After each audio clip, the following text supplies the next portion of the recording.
Grammy Award-winning violinist Joshua Bell returns to the San Francisco Symphony.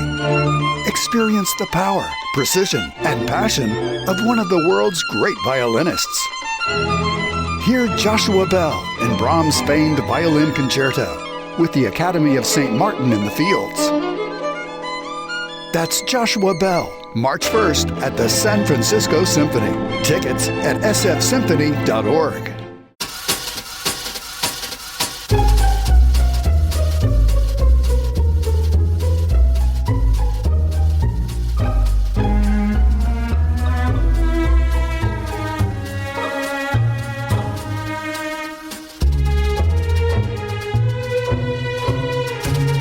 Welcome to the Going to Killing City podcast, a historical look at murder in Kansas City.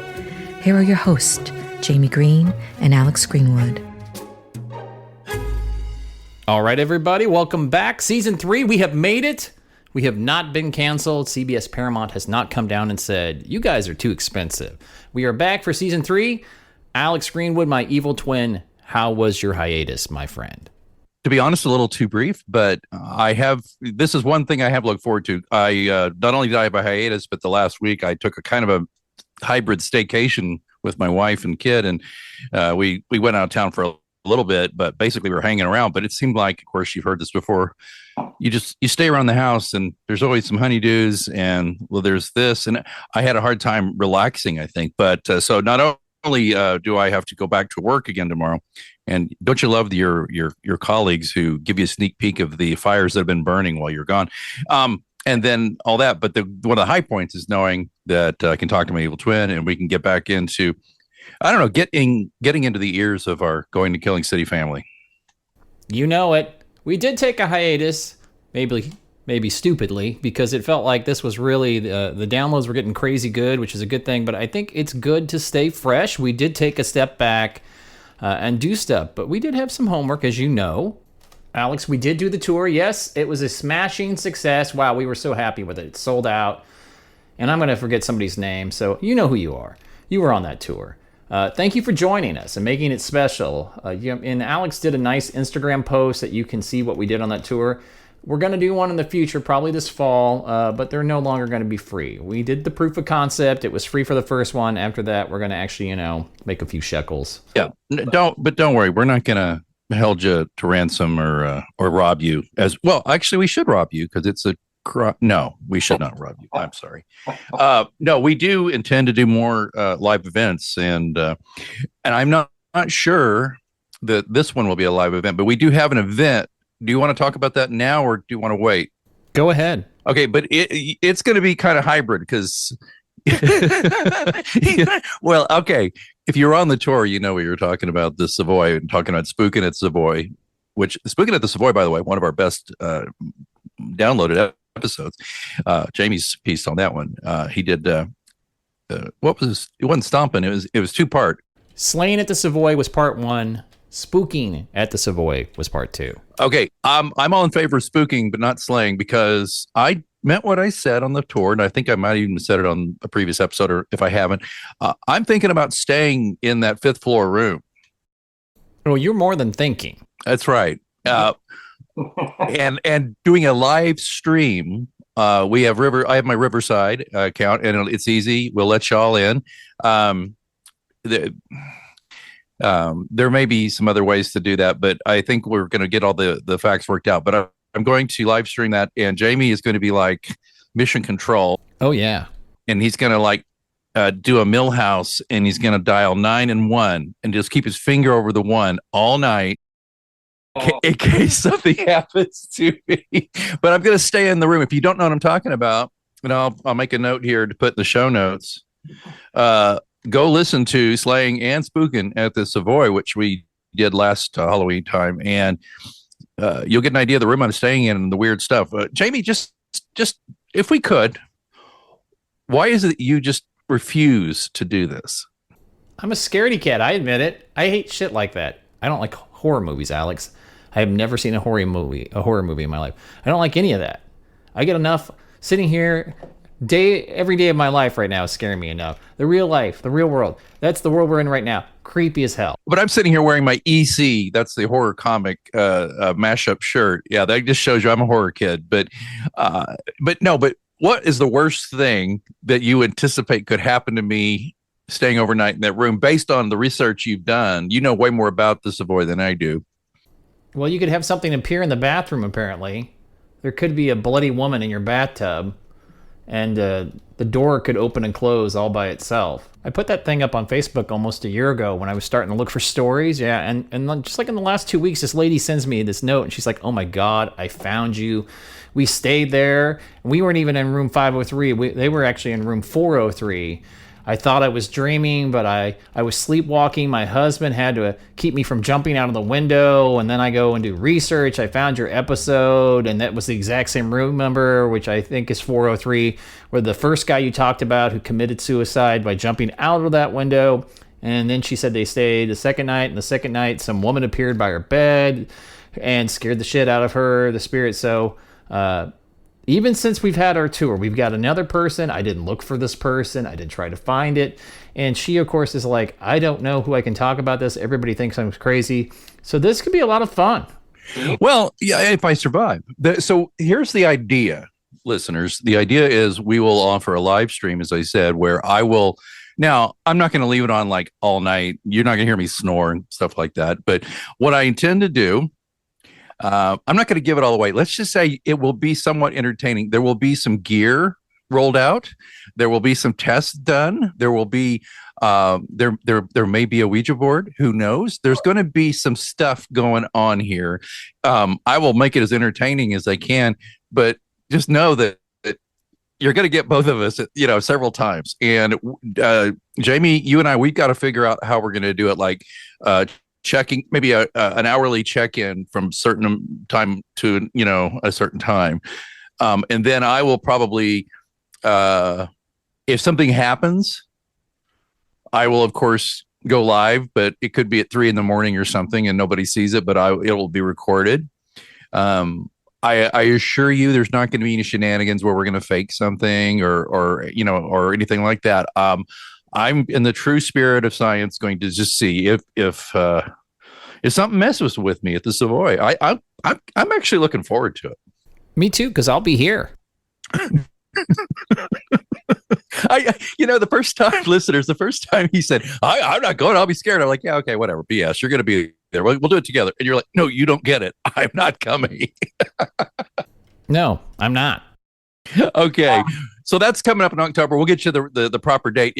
Halloween night is on a Friday, but I don't think that's going to work. So that would kill you. You can't do that. No, that's my holiday. But we're thinking of maybe, I think that Wednesday before Halloween. And I'll just take a day off from work that day, and we'll make it happen, Cap. So stay tuned for that.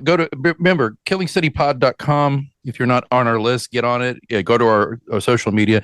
There will be plenty of updates about this. And of course, we'll update you right here on the podcast. Yes, we will.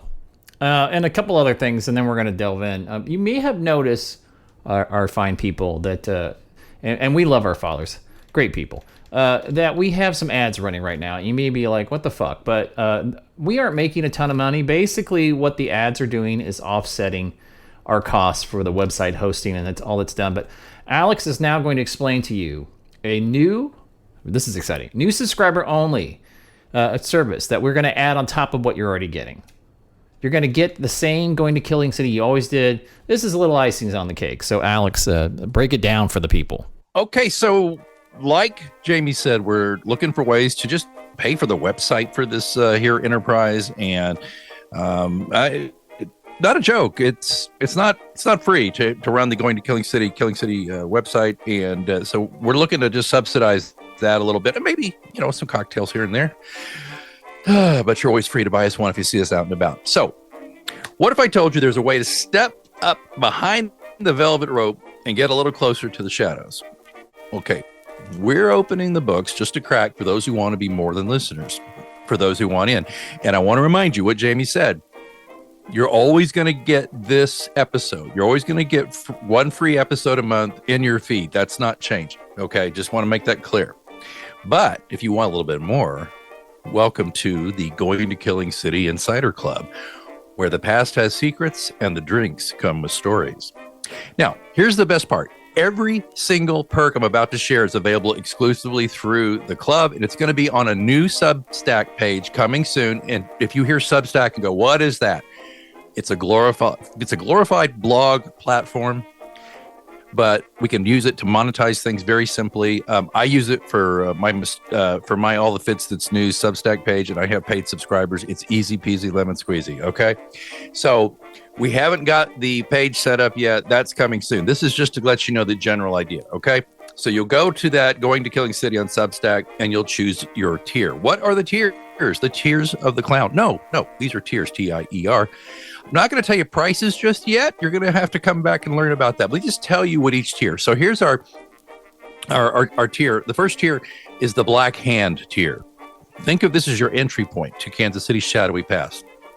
You get early access to every episode. That's about 48 to 72 hours before anyone else hears it, right? Except for live ones, of course. We can't control the speed of sound, But you'll unlock bonus content, uncut interviews, behind-the-scenes extras, audio essays that never make it to the main feed. You'll get first dibs on our original written content because guess what? That Substack, there's a written component to that I have a feeling I'll be doing a lot of, but Jamie will too. Essays, articles, and research that we've found. Jamie really does his homework on these things, and he'll present a lot of his homework to you in there as well and expand further on what we're talking about on the show, where you can do your own research, as they say. And once a quarter, you get to help steer the ship with subscriber-only fan polls. You want to influence future episodes? This is your shot. But maybe you want to go deeper. That would be, my friends, the Speakeasy Club. Now we're talking. This is your key to Kansas City's hidden underworld. No password required. You get everything in the Black Hand tier, plus quarterly meetups hosted at top-tier KC distilleries or speakeasy-style bars.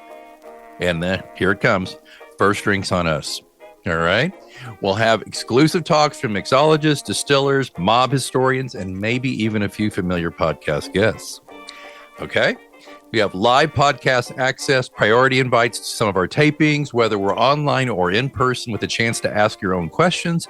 You can be on the show asking a question if you wish, or just be there and ask us the question without your voice or your image being used. We'll work that out. It's up to you. We're also working on an annual Speakeasy Club gift, and we're talking limited edition swag. It could be anything from custom t-shirts, vintage mob maps, cocktail card sets, branded coasters, maybe even matchbooks, who knows. That's still in development. Digital dead drops. These are bonus mini episodes, rare archival material, sneak previews of what's coming next. You'll never know when they'll arrive, only that they will. And yes, first look access to our upcoming book project. That's right, book project. Plus a discounted, signed, and personalized copy when this book eventually drops. And that doesn't change, by the way.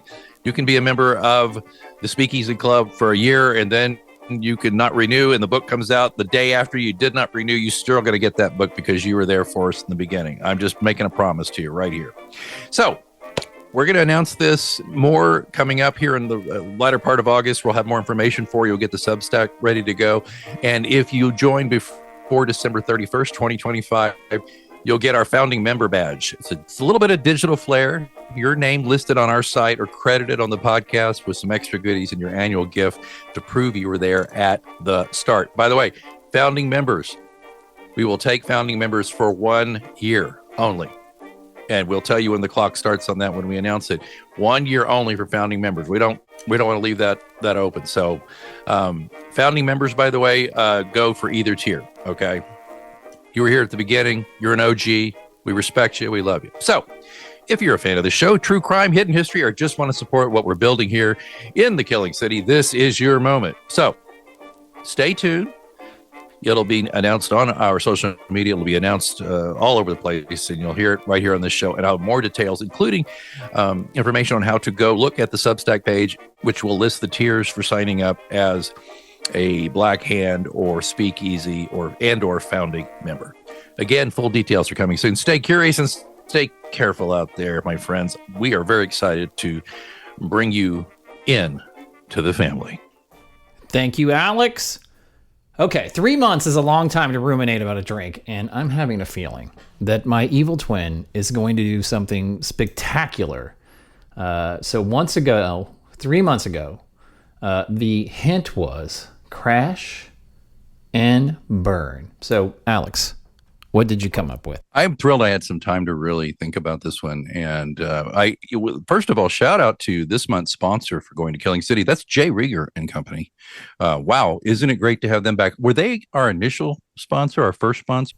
I think they were. They were, and they've been back here and there. And by the way, we're not exclusive with anybody right now, but I'll tell you what, tonight we're exclusively riding with Jay Rieger and Company, because what I came up with based on that clue, and by the way, I should just stipulate, I think Jamie could chime in and say this, because as soon as I tell what it is, he'll be like, well, of course. It's not what a lot of you might think when you think of crash and burn, right? You probably think it's going to be like some kind of violent shot. And I know plenty of those, and I can make some of those. And in fact, P.S., I'm thinking about bringing my Martini kit or my cocktail kit to the hotel in October. Something at least I can do is do a little mixology. Trader Al, remember that guy? We could bring him in. But tonight's crash and burn killer Martini is the showstopper, made possible by our sponsor, Jay Rieger and Company, with their bold Midwestern dry gin. Again, this month's sponsor. This isn't your everyday martini, though, Jamie. It's a dangerous blend of classic and chaos, and it's inspired by that hint, crash and burn. So here's what you got. You got 2 ounces of Jay Rieger's gin, and it's the absolute heart of this cocktail. It's a punchy botanicals with some juniper and the citrusy notes from the orange peel, and just a splash of sweet licorice and spice. This is a really bold American-made gin. I love London dry gin. What I like about this is it's very much inspired by a traditional London dry, but it's made right here in Kansas City, America.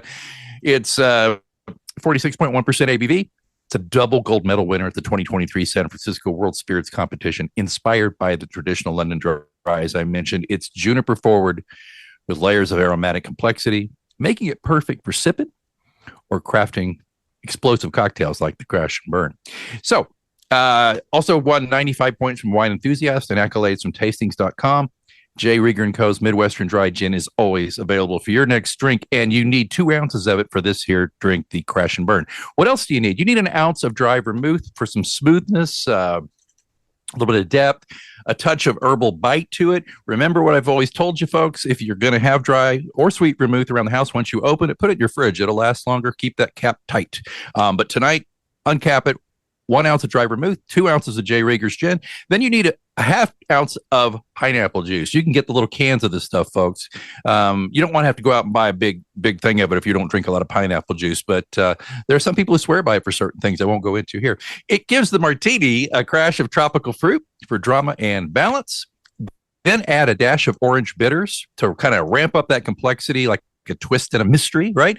If you don't have orange bitters and you don't see yourself buying them, what about Angostura bitters? That's your all-purpose bitter. Most people have it. It's got the little white wrapper that goes up around it. If you don't know about Angostura bitters, ladies and gentlemen, go to your favorite liquor store. Tell them Going to Killing City sent you and ask them for some. They'll have them there. Not too expensive. Then, to taste, a dash of Tabasco or any kind of spicy hot sauce you like. And that's where that burn comes in, just enough to keep you on your toes. And you're going to garnish it with you can do a flamed orange twist, which is just get the rind, twist it, and then light it a little bit. That oils in the orange peel. I didn't do that. I actually had a jalapeno. I put that in there in the drink, and I put a wheel of it on the edge. You'll see the drink at killingcitypod.com. There's a picture of it in my bar, the Green Shabby. So why this drink, Jamie? I know you're asking. Alex, why this drink? Well, I'm so glad you asked. The Crash and Burn Martini combines those sharp, unexpected flavors. I mean, you didn't expect to hear all that going together for a martini, right? No. So there's a little bit of danger, just like any good crime story, you know? And so the smash of the pineapple, and there's that spicy take you get. It's just kind of unpredictable as most of the stories we do on this show. So Jay Rieger's gin stands up to all these bold additions, letting every note come through. And I'll tell you what, if you're feeling a little snoozy at the end of cocktail hour, you have one of these. Are you here? It'll do it. You might ask, where's the crash come from? The crash comes if you have about 3 of these. The next morning, you're going to be like, oh, no, what hit me? But anyway, I'm literally finishing up one right now. And that is your killer cocktail for this episode. Crash and Burn Killer Martini featuring J. Rieger and Company's bold Midwestern Dry Gin. Once again, you have outdone yourself per usual. I assume that next month I will have something that comes out of a can. Yeah, you probably will. In fact, that's when we do the Spook in the Savoy, I'll say, okay, Jamie sent along his, and then I'll go and open up a can. So, anyway, what do you think, though? I mean, listen, I know you're not a big gin guy, but this, trust me, is really good. It's really good. By the way, I just poured some more. I just finished the drink and I'm holding it up to Jamie, and it's full now. That's water. So I'm just going to sip my water out of this. I think we talked about one of the reasons I wanted to do this podcast, besides, hanging out with you, was expanding my horizons. So this is expanding my horizons. Alex takes great pictures too. He sent me a picture of this. A drink we will put up on Instagram. You guys can see it there. But well done yet again, sir. Thank you. Look, as I tell him all the time, folks, when you're not listening, I'm a pain in the ass, but I try to make up for it. So thank you very much. I'm glad. Are high-interest credit cards or personal loans weighing you down? Unlock gives homeowners a smarter option. With a home equity agreement, you can tap into your home's equity for cash today. There are no monthly payments. Here's how it works. Unlock provides funds upfront and in exchange shares in a portion of your home's future value. That means you keep control with the flexibility to use your equity your way. Pay off bills, invest in home improvements, or set aside savings for peace of mind. For thousands of homeowners, Unlock has been the key to moving forward without the pressure of another payment. Put your equity to work for you. Visit unlock.com to learn more about a home equity agreement. That's unlock.com to learn more. Terms and conditions apply. Not all homeowners will qualify. Not available in all states. Actor Portrayal. Home equity agreements are offered by Unlock Home Equity Solutions, Inc. In certain states, NMLS number 2657081. Visit www.consumeraccess.org for more info. You do a great job. All right, so this month's episode, we're just going to delve into season 3 now, Alex. Have you been to the Sprint Center? Yes, I said Sprint Center. I ain't saying that T-Mobile crap. I assume that you have been to the Sprint Center. I assume you have, like, numerous times. Yeah, we were there for Katy Perry. So Sprint Center, yes, I say Sprint Center. I also say Sandstone. And if you don't like it, fight me, because that's the right name. So, but the next time you're in the Sprint Center, my friend, or many of our listeners at the Sprint Center, you might want to take a moment, because one of the most consequential events in Kansas City history during the Civil War happened on that very site. But very few people know about it, right? We're first going to set the scene. Kansas was called Bleeding Kansas or Bloody Kansas for a reason. Years before the official start of the Civil War in 1861, Kansas and Missouri were the scene of horrific violence. Kansas, of course, was still just a territory in the 1850s. Missouri entered the Union as a slave state in 1821. The main question at that time would be, would Kansas enter the Union as a free state or another slave state? This was hotly contested because if Kansas were a free state, its two United States senators would almost certainly be anti-slavery, and that would tip the balance of power in the Senate in their favor. In 1854, the Kansas-Nebraska Act called for popular sovereignty, meaning that the residents of Kansas would decide whether to be a free or slave state. So as you can imagine, the chaos and violence that ensued from this. There were two different state capitals at the time, a pro-slavery capital in Lecompton, Kansas, and the anti-slavery capital in Lawrence, Kansas. They had two different constitutions, two different legislatures. It was nuts. And of course, it would lead to enormous violence. According to the Kansas Historical Society, there were 56 documented cases of political assassination during that time, and the number might be as high as 200. Instead of stuffing ballot boxes, pro-slavery forces, known as quote-unquote border ruffians, flooded over from Missouri to Kansas to claim they were now Kansans, and as such, would be voting for Kansas to be a slave state. Of course, the most infamous case of violence was in May of 1856 when John Brown, a proud free soiler, took his sons and others to attack a pro-slavery neighbors. Known as the Potawatomi Massacre, a total of 5 individuals were murdered. Brown was reacting to the first sacking of Lawrence, Kansas, which happened on May 21st, 1856. Brown sought revenge on pro-slavery neighbors, even though there was no evidence that they had participated in the Lawrence sacking. These killings were brutal. Brown shot James Doyle in the head as 2 of Brown's sons hacked Doyle's sons to death with swords. They also hacked Alan Wilkinson to death. They ended the evening murdering an individual named William Sherman. No, not that one. I know you were thinking that. And left his body in a creek behind his home. Kansas and Missouri were at war years before the entire nation would be. By the time 1861 rolls around, tensions are even higher with the election of Abraham Lincoln. Kansas officially joined the Union as a free state on January 29, 1861. Just a few months later, Confederate forces shelled Fort Sumter in South Carolina, and the Civil War officially began. While there were official Civil War battles in and around Kansas City, the Battle of Westport being, of course, the most well-known. You can see a lot of that at Luke's Park. They have the cannons on the south side of the park. A lot of fighting in the area was guerrilla warfare. People fighting without uniforms, without any orders from the top. This was brutal, savage war with multiple atrocities. This got the attention of a General Thomas Ewing Jr. His father was the Secretary of the Treasury under William Henry Harrison and Secretary of the Interior under President Zachary Taylor. Ewing's family, which included his foster brother, William Tecumseh Sherman this time, that is right, as well, they were all entrenched really in the American military. Ewing had his own political ambitions and thought by moving to Kansas he could potentially be a United States Senator due to his family connections. He and his wife settled in Leavenworth. Once the Civil War officially commenced, Ewing helped to organize the 11th Kansas Infantry and later became the commander of what they called the District Border, which is basically the area between Kansas and Missouri.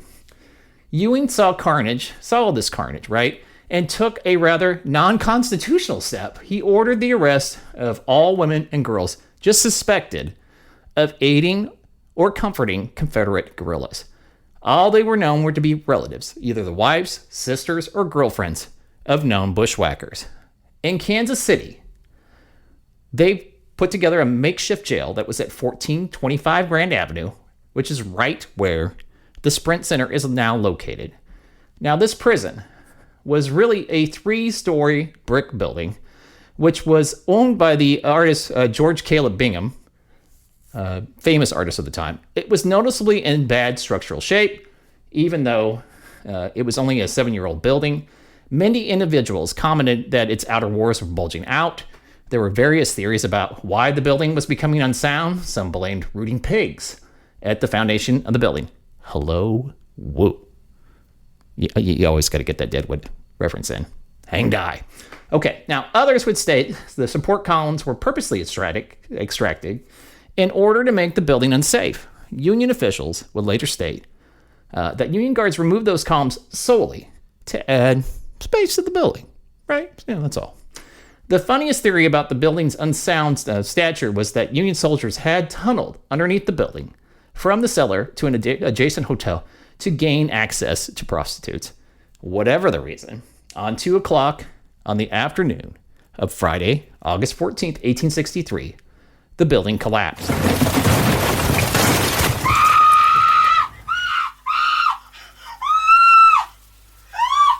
The terrifying scene would claim 4 victims: Christy McCorkle Kerr, Susan Selvey, Van Diver, Armenia Selvey, and Josephine Anderson. Now, Josephine was the sister of Bloody Bill Anderson. You don't get the name Bloody Bill unless it's deserved. Her sister, Mary Anderson, was injured, along with Armenia Wislet Gilvery, Molly Grinstaff, and Nanny Harris.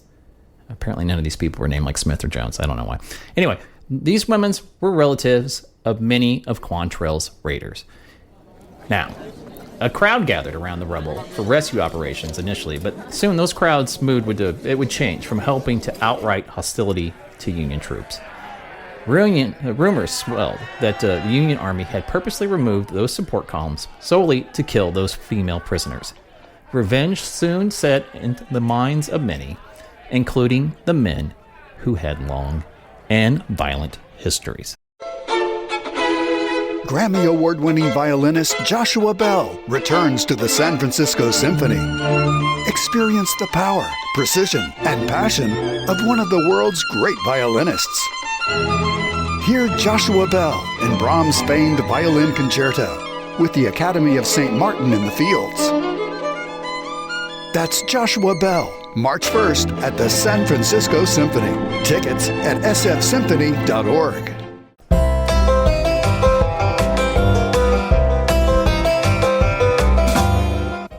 William Quantrill and his raiders live in infamy in this part of country for good reason. Yeah, that's right. Quantrill's was not just a antique shop in Lawrence. He was an actual dude. That always struck me as really weird, Alex. Like, why would you name an antique shop after a violent killer? But hey, maybe that's just me. That does strike me as odd. Quantrill had a long violent history before the Civil War. We don't have time to discuss it all, but let's just say he and his ilk seemed to relish violence and terror. In September of 1861, Quantrill arrived in Blue Springs, yes, which back then was its own town. Now, of course, it's just a suburb, to form his raiders. Now, these men were basically violent outlaws who also happened to be Southern sympathizers. Among their members were who we talked about before, William Bloody Bill Anderson and the James brothers, which, Alex, you talked about those two on one of your episodes, Right with the Devil. Okay, the year before of the collapse, 1862, the raiders were busy. They attacked a Union outpost in Aubrey, Kansas in March, and they went on to attack Independence, Missouri that same month. In September of that year, they seized control of Olathe and captured 125 U.S. soldiers.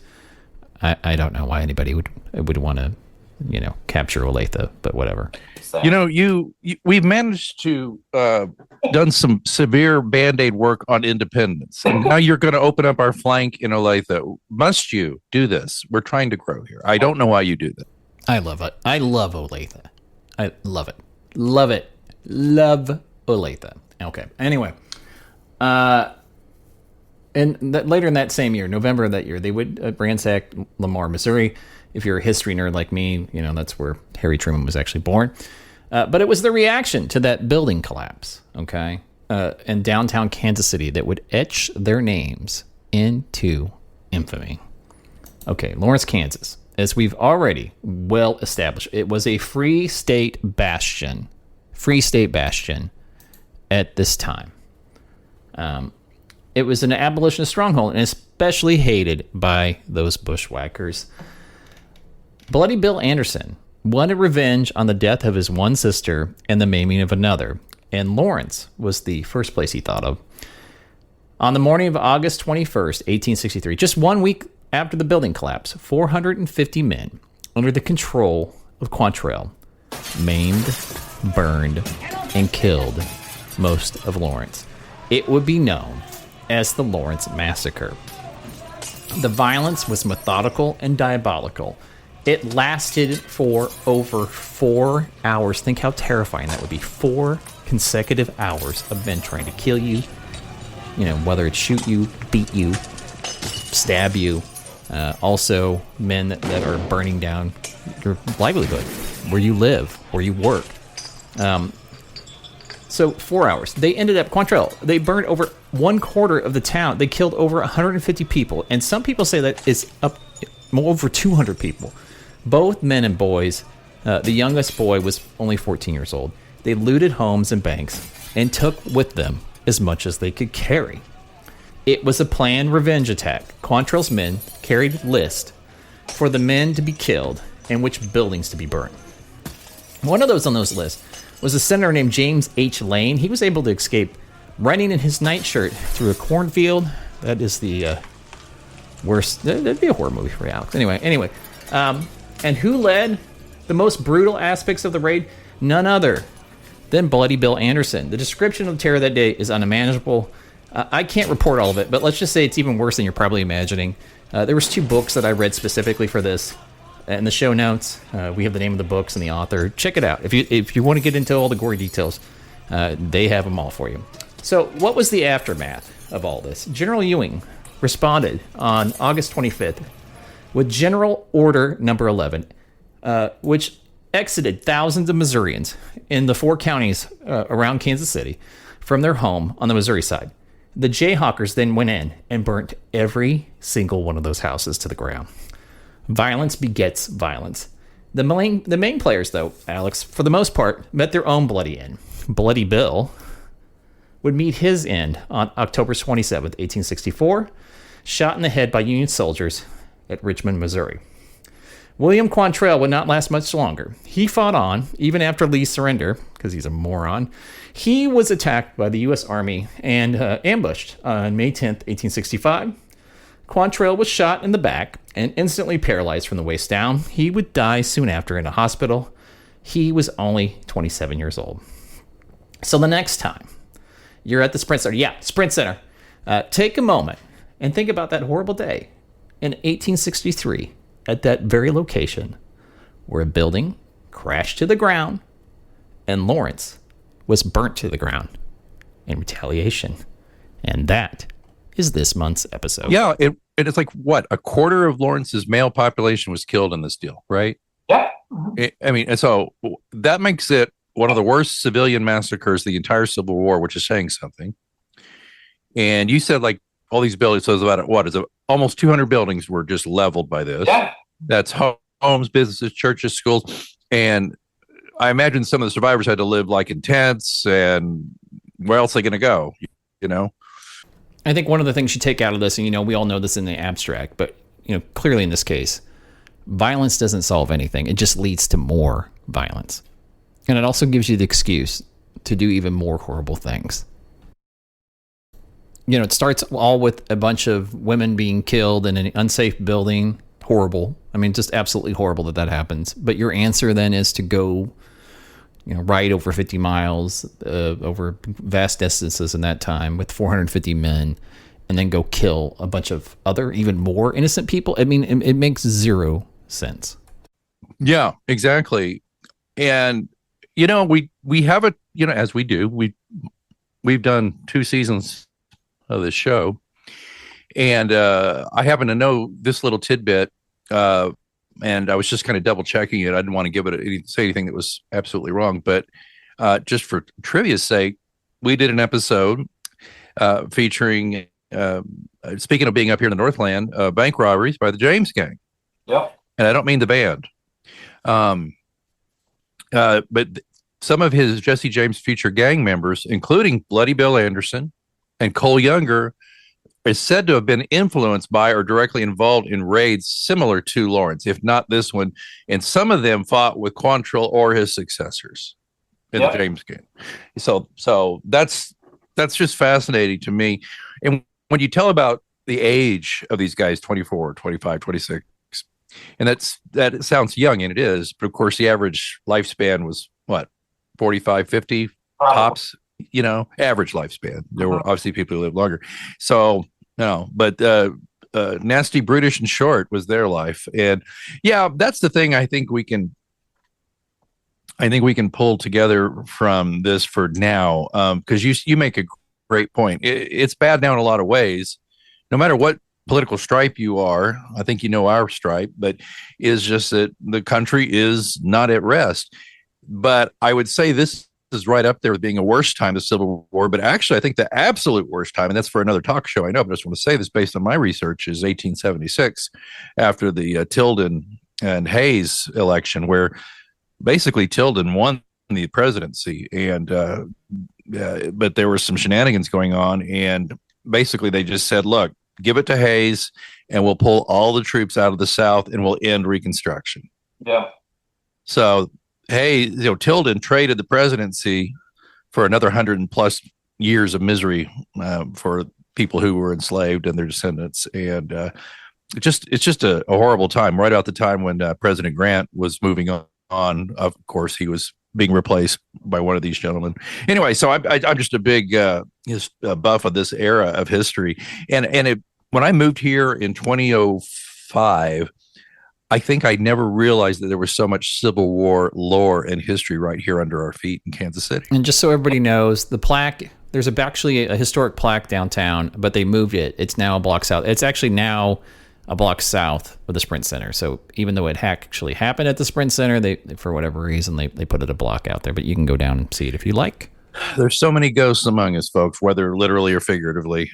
I hope that Savoy it's figuratively at least, but there's so many ghosts that are among us, and history is replete with such brutality.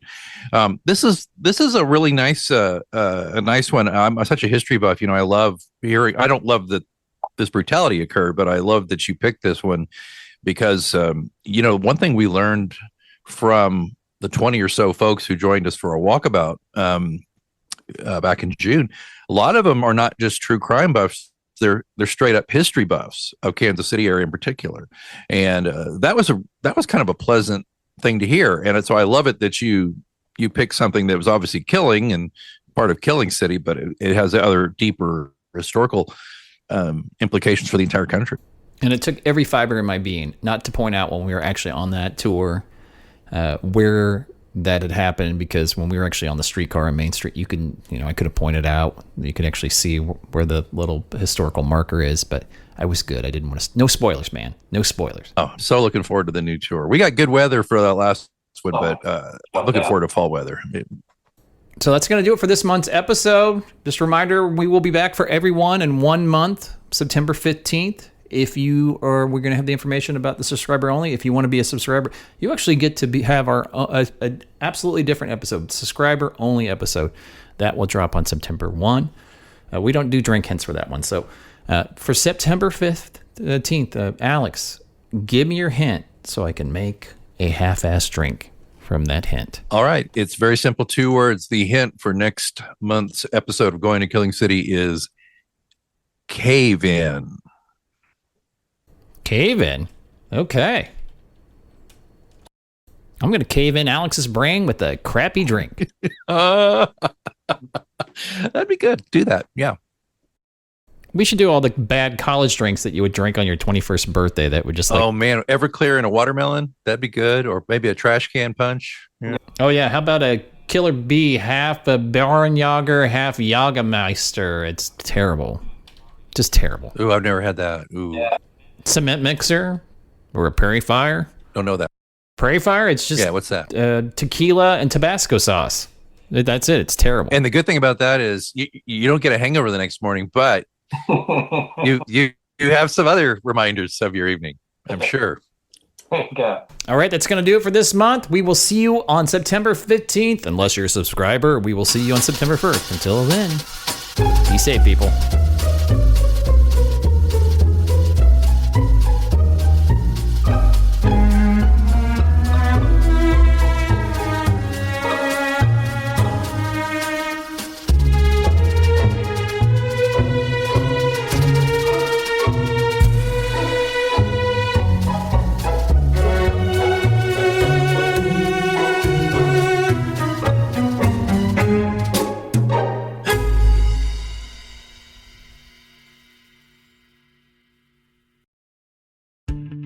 Are you ready to finally make that dream a reality? Maybe it's updating your kitchen, paying down high-interest credit cards, or covering tuition. Your home is more than where you live. It's also your most powerful asset. At Unlock, we make it simple to turn equity into options. With a home equity agreement, you can access cash today without taking on monthly payments. Imagine the freedom to invest in your home, reduce financial stress, or finally start that big project you've been putting off. It's your home. It's your future. Unlock it today. Visit unlock.com to learn more about a home equity agreement. That's unlock.com to learn more. Terms and conditions apply. Not all homeowners will qualify. Not available in all states. Actor Portrayal. Home equity agreements are offered by Unlock Home Equity Solutions, Inc. In certain states, NMLS number 2657081. Visit www.consumeraccess.org for more info.